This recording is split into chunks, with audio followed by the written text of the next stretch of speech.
Hello and welcome to yet another episode of The Millionaire Mind. My name is Turife. On this show, we get to focus on women in business and highlight the journey that they go through. Maybe we learn from their mistakes and they educate us on what we're doing right.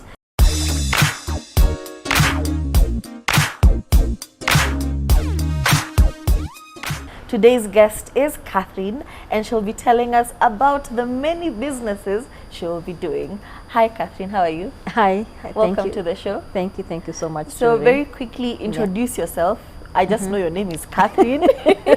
So introduce yourself and what you do. So Catherine Kamau is my name. I call myself a serial entrepreneur, and this is because I run multiple businesses, not just for myself, but also help others to run their own businesses. Yeah. Yes. So how does that work, helping other people to run their businesses? So I run a consultancy firm. It's called Legend Meraki.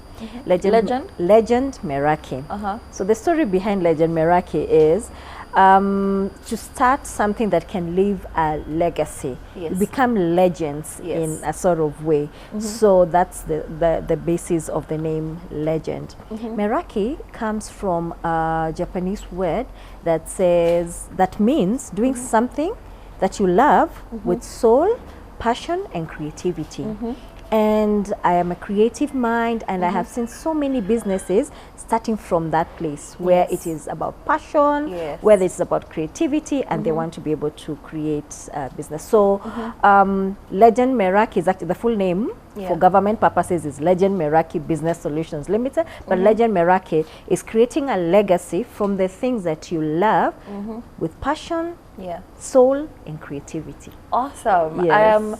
And have you had the opportunity to turn a passion project into a successful business? Yes, personally I have. First, only even Legend Meraki itself, and Legend Meraki has just morphed during COVID. We actually were trading as Lores before, but then we morphed and became Legend Meraki during that season. But I've also created a passion project. I love baking, and I created that from that story, so that you know that those teachers who they teach but they don't know how to do. Yes, so you need a proof of concept. I need a proof of concept, and I have a proof of concept with my passion project. Yes. So before we get into your passion project, we need to also talk about human resource and business. Yes. Is that what you do? Yes, so it is actually business advisory and human resource consulting. Oh, okay. So business advisory is the space where somebody could be stuck in an office, for example, and they're feeling like, I want to do more with my life. So what do I do? What next can I do? So I have seen people who are retiring, for instance. Those people who are retiring are thinking, after I've retired, what next? What am I going to do? Or younger people now are saying, I don't want to go and work for Gava. 9 to 5 is not for me. It's not for me. I don't want to have to do that. I want to be able to do something that I love to do. So they have the idea, but they don't know how to structure themselves. Or there are people who are already doing something, but it's not quite profitable for them. Legend Meraki comes in to put structure into the organization, put business plans in place, put organizational structures in place, and then transition that into a profitable business, because nobody starts a business just for the sake of it. True. At the end of the day, you want to be profitable, and that's what we help people do. And I think that's really a niche, because sometimes you really have this idea. You have a project you're thinking about. You probably been thinking about it for 3 years or 4 years, but you don't know how to actualize it and how to make it a reality. So how exactly do you turn it from an idea in your brain into an actual business? There are a lot of people. You've heard this statement that the richest place in the world is a grave. Yes. My role in the world, in this side of the world, is to make sure that as few people as possible take themselves rich to their graves. Which is, let's have a conversation. It could be as simple as, I like to put together flowers. Yeah. And So I'm not a gardener, I'm not a botanist, that's not where my forte is. Yes. But I know how to put structure to a business. I will ask you, what do you know? We start from what do you know? What information do you have? Yes. Is it that you like to look at them? Do you want to grow them? There are people who would never for their life be able to grow a plant, for example.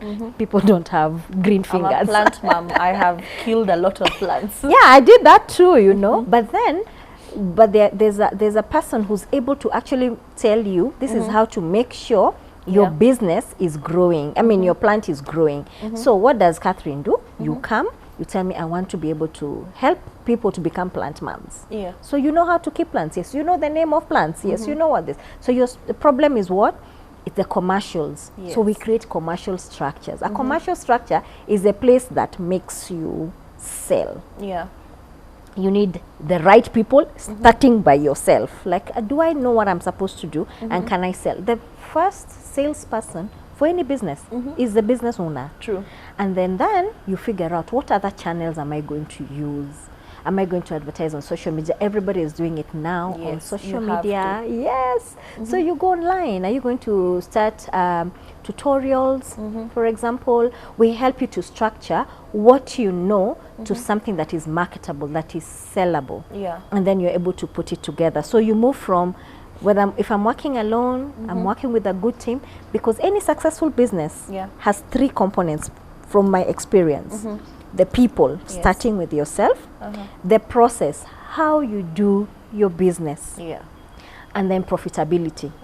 Everything else supports these 3, you know. But if the people are not right, your processes are wrong, there's no way you're going to get to the point of profitability. And everybody wants to be able to say, okay, my hustle is giving me something. Yeah. You know? So, you know, let me just throw this at you. Have you now experienced where a client comes to you and they say, this is the idea I have? Yeah. And you're just like, I know this is not possible. Have you ever been in such a situation where they came to you with this absurd idea and you're like, hi, please come down to reality.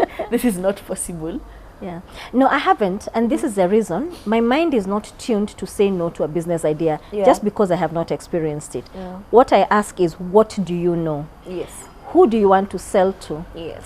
Your target audience. Anytime you're starting a business, you must figure out, no matter how wild that idea is what need are you feeling? Yeah. Who do you want to sell this idea to? Is there a market for it? Are people willing to pay you for that service?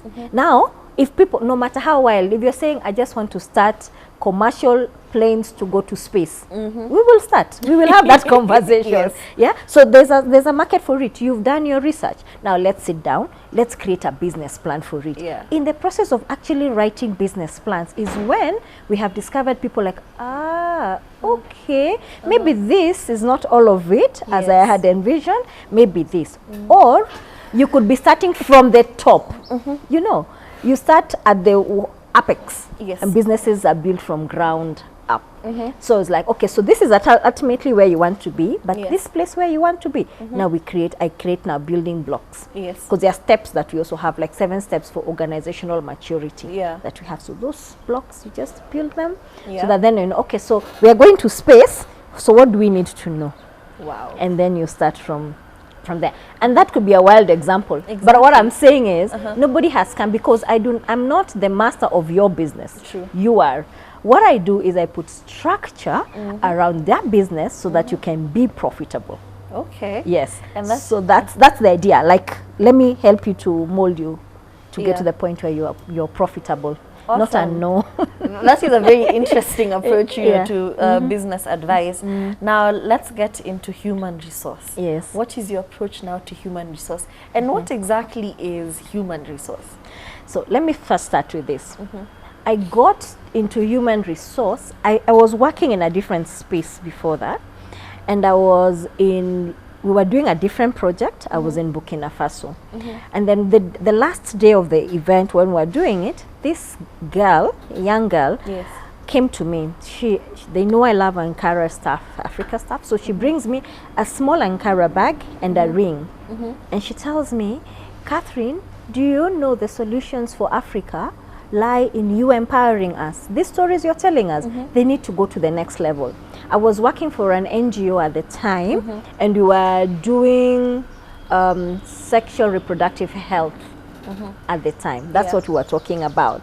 So that's a whole other ball game. Yeah, whole but different that, space. that triggered something in me, because I had been bringing the stories for young African people to the table of the organization I was working on, but the agenda was only one. Yeah. But it didn't settle well with me, so I made a decision. At that day, I made a decision to help young people turn around their lives, move to the next level. And so it started by providing dignity to people. Yeah. I'll put it this way. If somebody has the choice between buying a condom, for example, and buying sukuma wiki, what do you think they will buy? Sukuma wiki. They'll buy sukuma wiki. True. So I found myself in a place where I was pushing for safety in the way they related, but not necessarily making sure that they're empowered enough to be able to make that decision. So therefore, I saw that dignity had been taken away from them. I hate poverty. I hate the fact that people don't have dignity for themselves. True. And poverty can do that Yeah. to you. And it gives you a place where you have either or. Yes. I should be in a position where I can make that decision properly. When I came back home, I tendered my resignation. Wow. At 26. Was that scary? It was stupid. Yeah. It was stupid. But then it was also coming from a place where I was really, really vested in passionate. people. Yeah.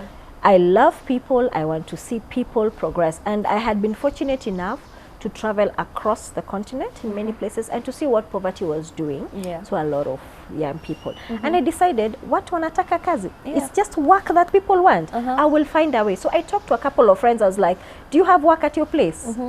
Do you have work at your place? And then I'd start placing people. So the journey to that started that way. It was not because I went to a HR school and studied. I wanted to put that background. So HR, human resources, is the management then of people in an organization in a way that serves the organization but also serves the individual. True. That I learned now after I decided, let me get the skilling and go to HRM and study and understand what I was doing. And it's something that I tell anybody who's in a business, whether you're doing plants, you're doing art, whatever it is that you do, like you can start from passion, but skills and information is so important so that you can be able to add value to your clients. And I love how you put in the story about giving back dignity to people. And I feel like that is a huge part of the HR department. Because sometimes we do be working in toxic environments and you're unable to breach a subject with your boss because you're scared you might get fired or you're scared about the backlash. But having a breach of the human resource department gives you an opportunity to, you know, air your grievances in a dignified way. Yes, exactly. And also to, like in the process, on the journey that I have worked, because I've had opportunities to work with both local and multinational and international organizations. In that journey, whenever I find myself in the HR department, I always tell the business, the business is not going to succeed without the people. And I know the business needs the people and the people need the business. So we create mutual understanding, you know, so that you're not feeling umedhulumiwa. You're not feeling you're suppressed, oppressed in an organization. You should be able to freely air your views in respect, both ways, so that both of us, you as a business and me as an employee, can mutually benefit, because we are there for each other. True. None is superior to the other. Yes. So how does, you know, HR work with, you know, Legend Meraki? Like, do you go as a consultant to companies or how does that work now? So I have worked as an individual as a consultant in companies, and I've also sent my consultants to those companies as well. So sometimes you don't need a seat in HR, but you need an intervention. So for example, I have a client that is trying to structure their HR department. They feel like their HR department is not giving them the feedback that they want. So HR is very, very broad. It is from not just hiring and firing. It is managing the people. It is making sure the performance is being monitored. It is making sure that leave is being managed. It is making sure payroll is being done. But also making sure that those individuals if they came in at this level, they're also elevating in terms of their personal skill, their personal exposure to the job, if they are growing, if they're getting to the next level. So those are important things. So it's so broad. It really is broad. It is making sure that should there be a gap, we've done succession planning that somebody can go through that. So when I go to an organization, they could be having a gap in any one of these ones. An organization is already grown enough, and then they're thinking, okay, maybe now we need to start thinking, we want to succeed our CEO. Do we create a pipeline? Can we check internally or externally? Or an organization could be thinking, we've been at this salary level for such a long time. Can we check where our job grades are, compare them to the market, and see if we can do adjustments that are equivalent to the market? Another role could be that we just need recruitment. We have a role we need to replace, whether a short term, like for example, ladies would go to a maternity leave, so you have a 3-4 month gap, and you don't want a stoppage in that role, or somebody has taken sick, you know, so they are in for a long term illness, and we need somebody to hold fort, for example. So recruitment for that. You need an external view if you're doing, say, for example, performance reviews, and train the managers to do performance reviews, because one of the things that in HR that is feared the most is performance reviews. True. Kabisa. Yeah. You don't want to go and be told, you know, you're redundant. Yes, exactly. And you don't want to do it. But there's a journey. So I train managers, business unit leaders to be able to go through every process and to say, don't wait for a punishment moment, but grow your people. Because if I am growing as an individual and you're my supervisor, then you're growing, you're performing. And I love just how you're talking about this in a positive light. Because for the longest time, anytime, you know, even if you get a text message, HR would like to see you, your stomach immediately drops. And it's just been associated with this negative side of business. So what actually happens when there's a major crisis, but you know, for the longest time, there's just this negative perception of what you do. So what is the go-to thing when a major crisis occurs? First, the head of the business, whether it's a CEO, head of a commercial unit, needs to know what message are you communicating. And I always say we can't be doomsday communicators. It is not about the end of the world. We've had those ones with the prophets. That's not our work. And the only way to change the face of HR is to be humane. No matter how difficult the message is, figure out how to carry that message with humanity. It could be that the business is broke and we have to let people go. True. It is the truth. You have to do it now. But somebody has to do it, unfortunately. So how you communicate is more important, or as equally important as to what you're communicating. It is important that you communicate to people in a timely manner and face it. And if the organization can afford it, bring people who can help you through the process, psychologists and therapists who can be able to tell you, no, it's a life-changing decision. And we saw that a lot during COVID. A lot of people lost their jobs, for example. And the cases for mental health were on a rise, but they exacerbated during that time. They increased that time during COVID, and we have seen so many cases of individuals just sink into depression. They just don't know what to do. And you know what it is? It's because nobody prepared us for COVID. You know? We had it and it was so far away. Like China was so far. It wouldn't affect us. It was not going to affect us. And then it did. The government wasn't prepared. We companies were not prepared, individuals weren't prepared. So we all slumped at the same time, you know. So how do you even progress from there? How do you differentiate between a serious client and, for lack of a better word, a joker? A joker. Yes. Okay, so a serious client, for somebody who has been in business for 15 years now, you can already tell. There are telltale signs. A serious client is not even wasting your time. They're the ones who are giving you pressure. I have a client, for example, yesterday I was driving from out of town, and they were rushing. They called me on the way and was like, I can't talk to you right now, I'm driving, but let me talk to you when I get there. And I got home at 8 p.m.